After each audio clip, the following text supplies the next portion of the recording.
Mugamba mutya abali ku channel yaffe eyitibwa Kyaiti YouTube channel yaffe olunaku olwaleero zize nammwe abakola eddagala eryo ery'okuloga oba ery'okusiba naye ng'eddagala eryo ogenda dditeeka mu nnyumba mu kifo eky'enjawulo.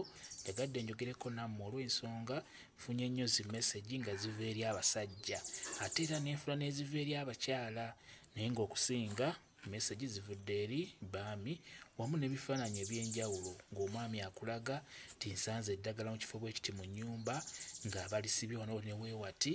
N'olwekyo njagadde mbeere nga mbabuulira ku nsonga eno. Bw'obeera ogenze tugeze oba ogenze ku musawo oba omuntu akuwadde eddagala ng'eddagala eryo akugambye nti liteeke mu nnyumba, funa w'oliteeka, nti oba oliteeke mu ppiro oba olisibe ku kitanda oba waggulu ku nnyumba wonna, kyandibadde kikulu nnyo n'obeera omwegendereza. Bw'oba ogenda kusiba ewantu eddagala mu nnyumba ng'omukyala ng'ologa mwami oba abeere ng'akwagala oba omulemesa kwenda oba kutambula, kyandibadde kikulu n'osiba eddagala eryo ewantu omwami watajja ddiraba. Kuba bye bimu ebireese okukyankalana mu bufumbo. Kuba omwami waakwata eddagala eno alisanga mu nnyumba ekitegeeza abajja kugoba.